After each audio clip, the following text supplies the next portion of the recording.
Paranormal experiences don't really work to a timescale, and therefore, for the spooky season, and indeed for the whole of season 13, we invite you to listen to a dark Minisode. Hello everyone, and welcome back to your midweek Minisode. We made the announcement recently that the Minisodes will indeed continue into season 14 and onwards, such has been the feedback by you wonderful listeners. These Minisodes are taken from emails or correspondence which I may have received well in the past, and I like to think of them as a small paranormal starter before we have our main course on a Friday. But I've also never been too good with simile or metaphor. These minisodes will be delivered to you guys as they've been delivered to me, so there's no sound effects, for example. And obviously they're also much shorter true paranormal experiences. But a good paranormal experience is a good paranormal experience irrelevant of length. And with that said, let's jump right into Andrew's experience. At the time of this story, I was a photojournalist in Dallas, at one of the TV stations. One of my favourite things to do was to shoot video essays of my old buildings. I've always been drawn to classical architecture. In northern Texas, there's not a lot of it. The Baker is an hour and a half west of Fort Worth in the city of Mineral Wells. While covering news stories out that way, I was always fascinated by the white elephant sitting in this small Texas town. It looms over the city, 14 stories tall, 450 rooms in a slight V-shape, with a 60-foot tower and spooky but beautiful Spanish colonial architecture. The hotel itself was opened in 1929. To take advantage of the natural health craze during that part of the century. Minerals Wells water, with its small amount of lithium, drew people from around the globe. Many guests would stay for months at a time. All of the A-list movie stars from the 1930s through to the 60s stayed at the Baker. Even Bonnie and Clyde was said to have had their last steak dinner at the Baker before leaving for their final shootout in Louisiana. Like many old abandoned buildings, there are some tales that surround them, some true, some not, and the Baker is no different.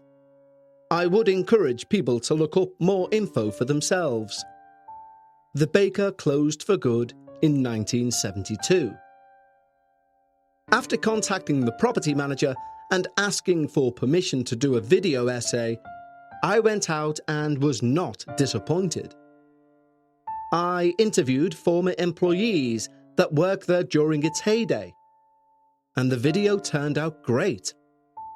My goal was history and architecture, not a ghost story.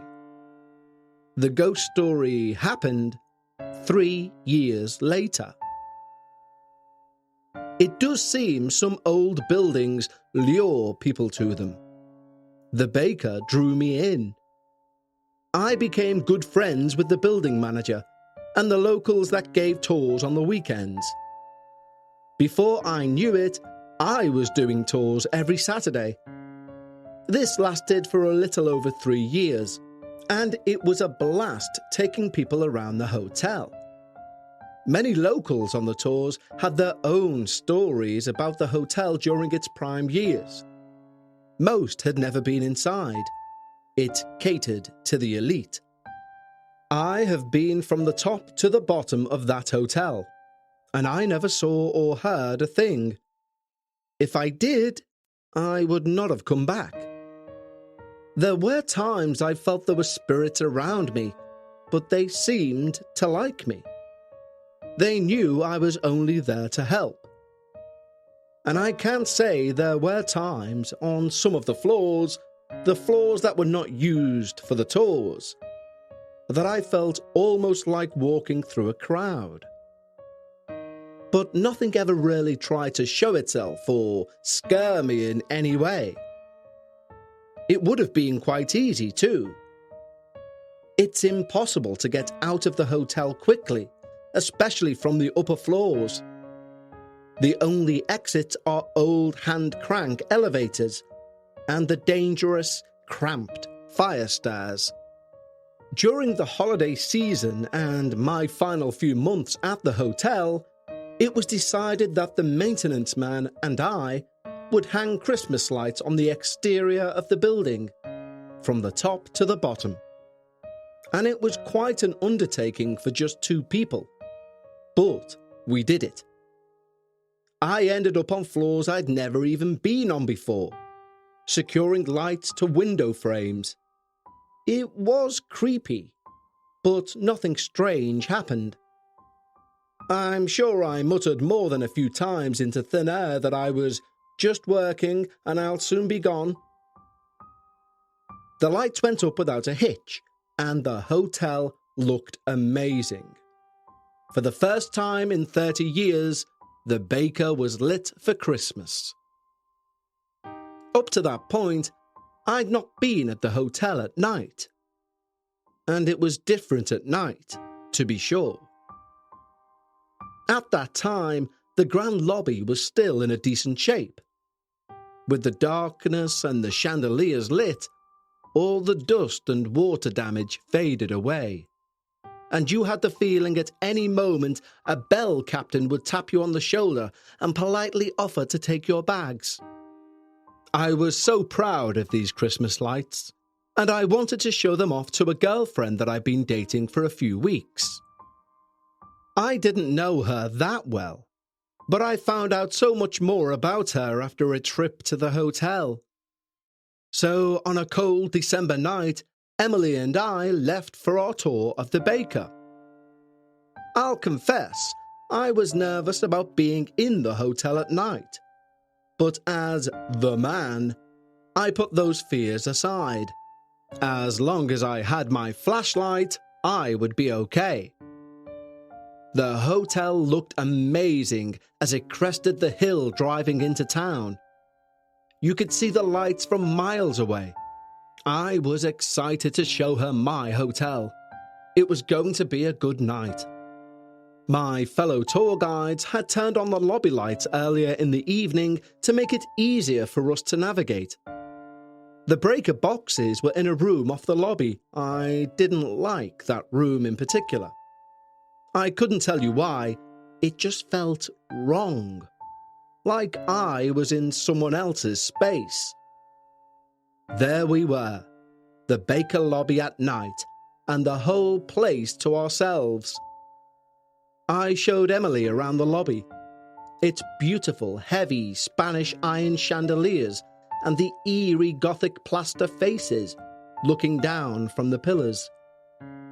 She seemed interested, if not a little distracted. I could understand, but I was staying strong. I figured if I got nervous, she would get more nervous and things would go sour quickly. After the lobby tour was completed, I ushered her to the original hand crank elevators, Art Deco doors and all, and we headed to the top floor for a tour of the Cloud Room, with its windows that overlooked the entire city, and then onto the tower. We stepped in. I moved to my left to operate the crank.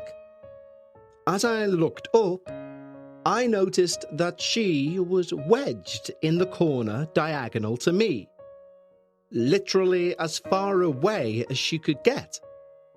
Well, I thought this was strange. She was a good 6 feet away from me.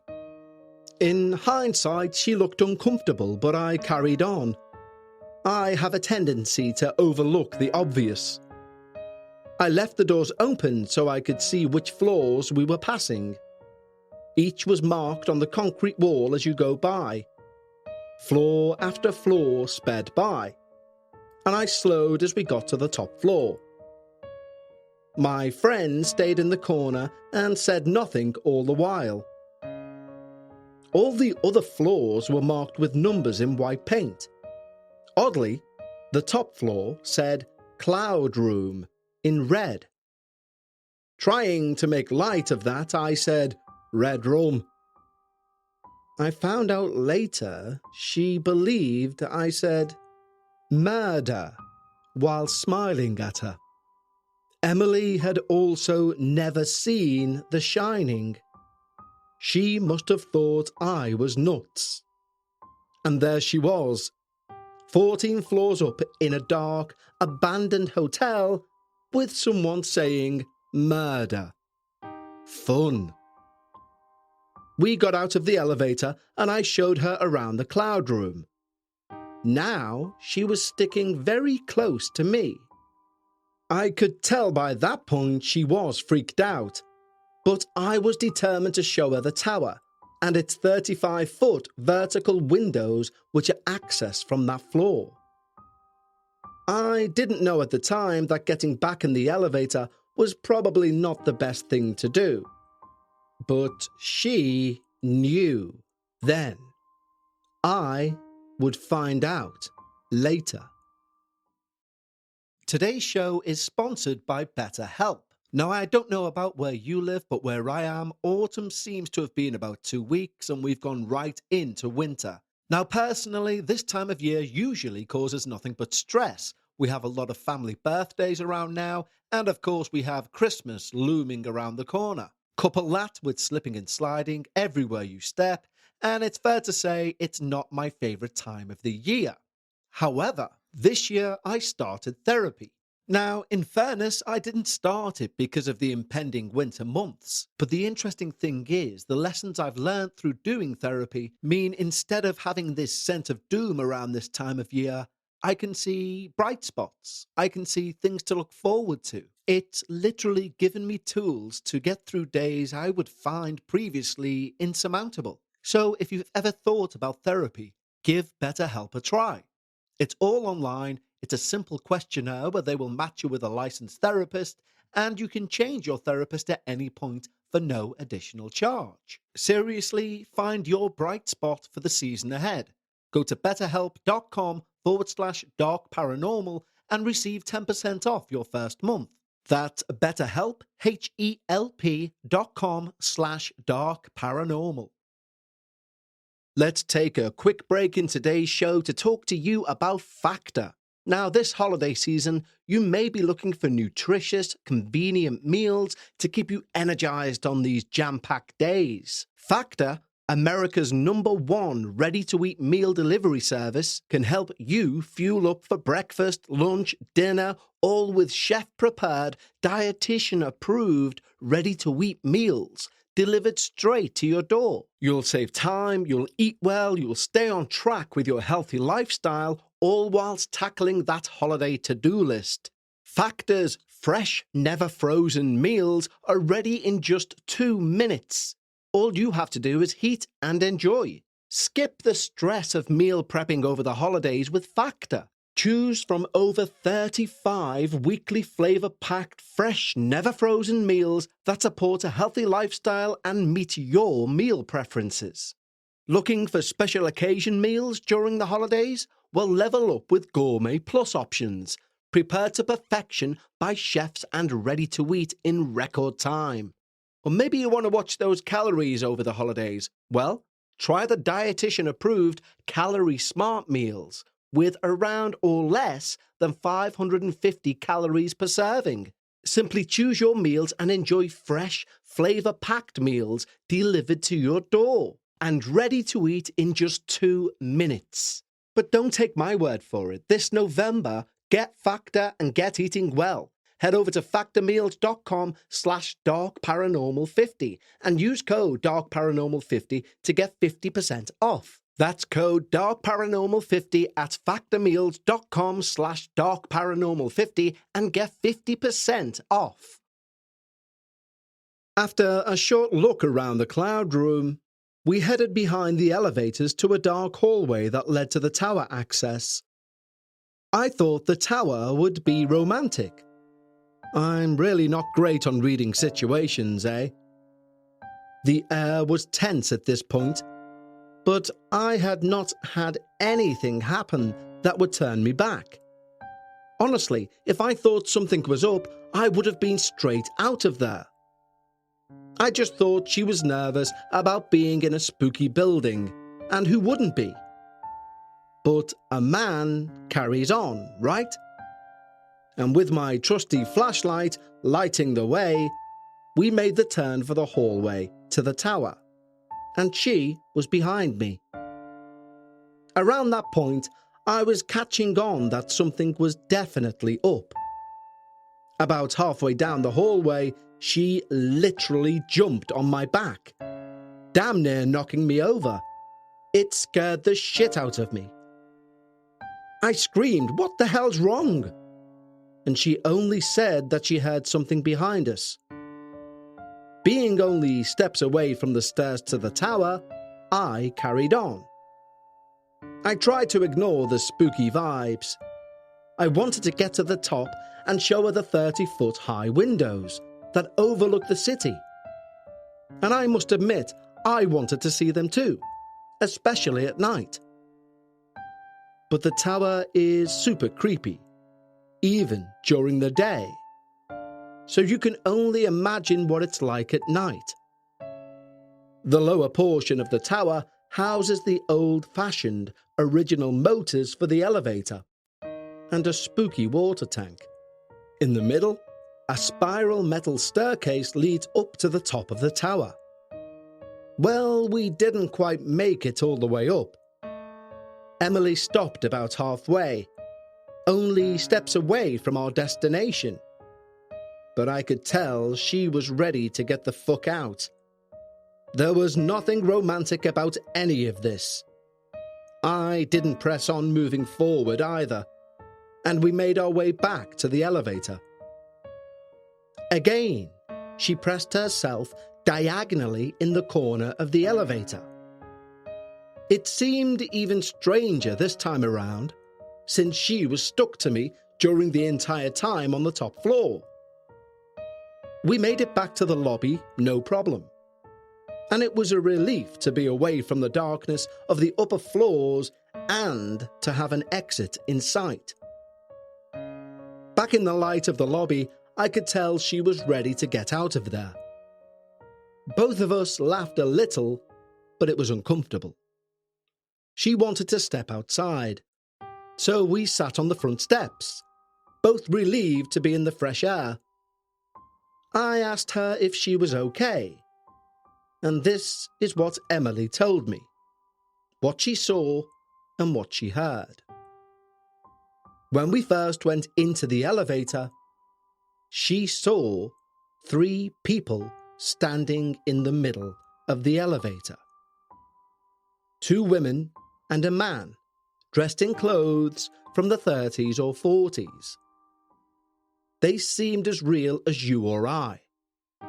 That's why she was pressed into a corner. She told me they were the caretakers of the hotel and that they knew me and were curious about why I was at the hotel so late at night. She said they weren't there to be harmful, but from her perspective, they were terrifying. With all this said, we can assume that this girl was a serious empath. Like I said earlier, I don't know her that well. Wow, I couldn't believe what I was hearing. But it fit with what I saw in her actions. She told me when we were in the hallway to the tower, and she jumped on my back, she heard a sound like feet dragging along the concrete floor, like someone was floating in the air with just their toes of their shoes touching the floor. Creepy, right? She said that the caretakers followed us the entire time, back onto the elevator and down to the lobby. As we sat outside in the cold air with the lobby in sight, I asked if they were still there. She looked over her shoulder and said they were gone. I have to say, I wasn't sure if I believed her. It's hard to go from reality to crazy town that fast. There are some things I think I just don't want to know. We both had calmed down a bit by then, and it seemed like the lobby at least was safe. So I asked if she'd like to see the mezzanine level, which overlooked the lobby. It's one of my favourite places in the hotel. We would be okay, our exit was in sight. We walked back inside and headed up one of the grand staircases. I knew this would be the last stop on our tour. I found myself looking in every corner for anything strange, and it did feel weird, like we were not supposed to have come back in, like time had run out. We stood at the balcony, taking in the beautiful architecture of this huge room. The main entry door is in front of us across the lobby. All of the doors along this area are tall wooden French doors, so where they meet, there's maybe a 10-inch area where the wood meets, and of course you can't see through. I looked down over to the door that we came in through earlier in the night. It's the only exit. Right in front of me, 40 feet away, is a person standing outside, motionless, in between the two doors. The light from the lobby showed only his shoulders and arms through the windows. He was wearing an old-fashioned tan trench coat. I couldn't see a face. It was covered by the wood going up the middle of the doors. But the fact that I couldn't see his face creeped me out even more. And that's when my hair started to stand up. I was not only scared, but also a little pissed that whatever it was standing in our exit. At this point, Emily had seen it too.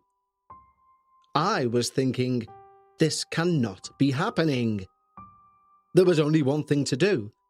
There was only one way out, and the thing in the door was most likely a real person, right? Knowing it was our only exit, I knew we were going to use it. I wasn't being brave. I honestly felt we were being harassed at this point. I walked quickly down the stairs and across the lobby, but the man didn't move. I've never been so out of my head scared. It was surreal. That thing was so close, and I'm heading toward it. As I walked across the lobby, I'd convinced myself that it had to be another tour guide trying to scare us. It had to be. I reached the door, looked away from the man standing only a couple of feet away. I grabbed the handle and I swung the door open, banging it against the wall. And no one was there. I stepped outside and scanned the large front patio. Nothing. There was nowhere to hide. This can't be happening. I turned to look at the spot the man was standing, and I started to feel dizzy, sitting down where I stood. Emily had run out of the door at this point. I asked her what she'd saw. She says she watched him just blink away as I opened the door. A good time to leave all round, don't you think? It seems we'd overstayed our welcome. All light in the Baker Hotel stayed on that night. I struggled to my feet. I locked the door, and we walked down the crumbling front steps. My hair was stood on end all the way back to Fort Worth. We stopped dating soon after our little tour to Mineral Wells. I don't think the ghosts had much to do with that. It was probably the red rum comment. But you never know. Andrew, thank you so much for sharing your experience for this week's Minisode. I'll speak to everyone again on Friday for episode 7 of The Dark Paranormal Season 13. Until then, stay safe and take care.